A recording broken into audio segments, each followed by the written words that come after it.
Hi అండి, నమస్తే. Welcome to our channel simple recipes and vlogs. ఈవేళ మన వీడియోలో వినాయక చవితి సందర్భంగా వినాయకునికి ఎంతో ఇష్టమైన కుడుములు ప్రసాదం రెసిపీని ప్రిపేర్ చేద్దామండి.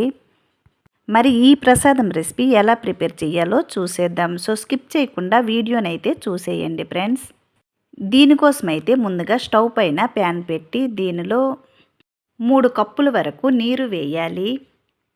ఈ కుడుములు రెసిపీ చేయటానికి ఏదైనా ఒక కొలత తీసుకోవాలండి. ఇక్కడైతే నేను 1 కప్పు కొలతను తీసుకున్నాను. ఈ 3 కప్పులు నీరు వేసిన తర్వాత దీనిలో 3 స్పూన్ల వరకు పంచదార, అలాగే చిటికెడు ఉప్పును వేసి ఈ నీరును బాగా మరిగించుకోవాలి. ఈ నీరు బాగా మరిగిన తర్వాత ఏ కప్పుతో అయితే నీరు వేసామో అదే కప్పుతో 2 కప్పుల వరకు బియ్యపు పిండిని వేయాలి. ఈ బియ్యపు పిండి వేసినప్పుడు స్టవ్ని లో ఫ్లేమ్లో పెట్టి ఒక చేత్తో వేస్తూ మరో చేత్తో కలుపుతూ ఉండాలండి.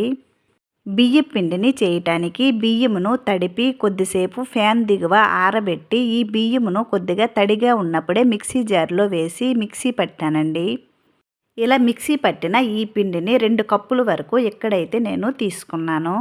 ఇలా 2 కప్పుల వరకు వేసిన ఈ పిండిని ఇలా వీడియోలో చూపించిన విధంగా కలిపిన తర్వాత దీనిపైన మూత పెట్టి మీడియం ఫ్లేమ్లో స్టవ్ను పెట్టి 10 నిమిషాల పాటు ఈ బియ్యం పిండిని మగ్గించుకోవాలి.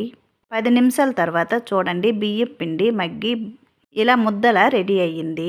ఇప్పుడు దీన్ని దించి పూర్తిగా చల్లారనిద్దామండి. ఈ బియ్యం పిండి చల్లారేలోన వీటిలోకి పూర్ణమైతే రెడీ చేద్దాము. దీనికోసమైతే స్టవ్ పైన ప్యాన్ పెట్టి 1/2 కప్పు వరకు బెల్లమును తీసుకోవాలి.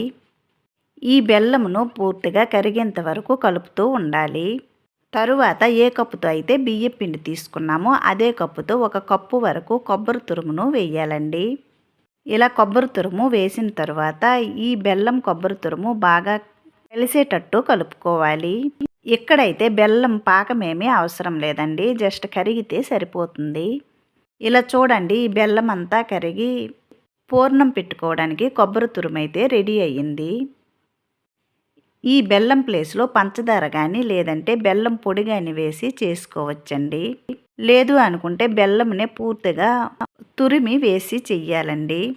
ఇలా పూర్ణంకి రెడీ అయిన ఈ కొబ్బరి తురుమును దించి పక్కన పెట్టుకుందాము. ఇది కొద్దిగా చల్లారిన తర్వాత దీన్ని చిన్న చిన్న బాల్స్లా చేసి ఒక ప్లేట్లోకి తీసుకోవాలి. మనం చేసే కుడుముల సైజు బట్టి ఈ కొబ్బరి తురుము ఇలా కొబ్బరి లడ్డూల్లా చెయ్యాలండి. ఇలా బాల్స్లా చేసుకున్న బెల్లం కొబ్బరి తురుమును ఒక ప్లేట్లోకి తీసి పక్కన పెట్టుకుందాము.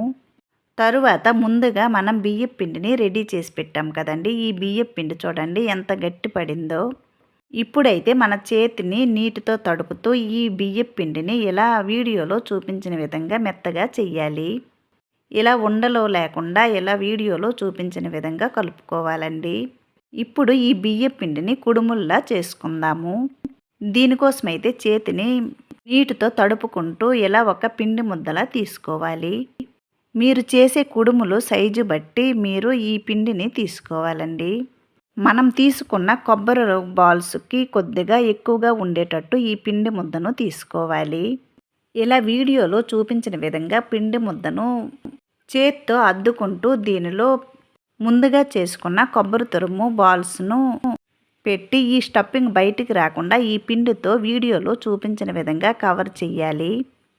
ఈ పిండి ముద్ద చేతికి అంటుకున్నట్లయితే చేతిని కొద్దిగా నీటితో తడిపి చేస్తూ ఉండాలండి. చూసారు కదండి, ఈ పిండినంతటిని ఇలా కుడుముల్లా చెయ్యాలి. ఇక్కడైతే మనం తీసుకున్న ఈ కొబ్బరి తురుము అలాగే పిండి ముద్ద కరెక్ట్గా సరిపోయిందండి. ఈ బియ్యం పిండి ముద్ద కూడా మిగలలేదు. ఈ కొలతలతో చేసినట్టయితే కొబ్బరి తురుము కానీ బియ్యం పిండి ముద్ద కానీ వేస్ట్ అవ్వకుండా పర్ఫెక్ట్గా వస్తాయి. ఇక్కడ నేను తీసుకున్న కప్పు కొలతకు 10 వరకు ఈ కుడుములు వచ్చాయండి.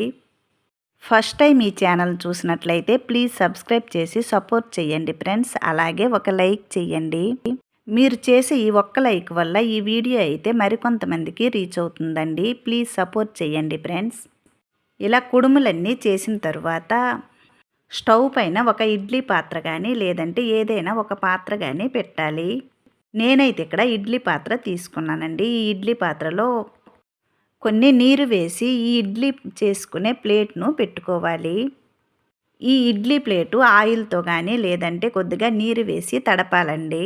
తరువాత ఈ ఇడ్లీ ప్లేట్ పైన మనం ముందుగా కుడుములైతే రెడీ చేసాం కదండి. ఈ రెడీ చేసిన ఈ కుడుములను ఈ ఇడ్లీ పాత్రలో ఎన్ని పడతాయో అన్ని పెట్టి దీనిపైన మూత పెట్టి స్టవ్ని మీడియం ఫ్లేమ్లో పెట్టి 10 నిమిషాల పాటు ఈ కుడుములను ఆవిరి పట్టించాలండి. మనం ఈ కుడుములు పెట్టేటప్పుడు ఒకటికి ఒకటి అంటుకోకుండా విడివిడిగా పెట్టాలండి. ఇవి పెట్టినప్పుడు ఒకటికి ఒకటికి మధ్యలో గ్యాప్ ఉండాలండి. లేదంటే ఇవి ఉడికినప్పుడు ఒకటికి ఒకటి తగిలి విరిగిపోతాయి. ఇలా మిగతా కుడుములను కూడా ఉడికించుకోవాలి. ఇక్కడైతే నేను తొందరగా అవుతాయని ఇంకో ఇడ్లీ పాత్రలో పెట్టానండి. 10 నిమిషాల తర్వాత స్టవ్ ఆఫ్ చేసి కొద్దిగా చల్లారిన తర్వాత ఈ కుడుములను ఒక ప్లేట్లోకి తీసుకుందాము. ఈ కుడుములైతే చాలా సాఫ్ట్గా వచ్చాయండి. ఈ కొలతలతో చెయ్యండి ఫ్రెండ్స్. కొత్త వాళ్ళు కూడా ఈజీగా చేసేవచ్చు. మరి ఈ కుడుముల ప్రసాదం రెసిపీ నచ్చింది కదండి. నచ్చినట్లయితే తప్పకుండా వినాయక చవితి రోజున మీరు కూడా చేసి నైవేద్యంగా పెట్టండి ఫ్రెండ్స్. మరి ఈ రెసిపీ నచ్చినట్లయితే లైక్ చేయండి, షేర్ చేయండి. ప్లీజ్ ఈ ఛానల్ని సబ్స్క్రైబ్ చేసి సపోర్ట్ చేయండి. మరో మంచి రెసిపీతో మళ్ళీ కలుద్దామండి. Bye friends. Thanks for watching.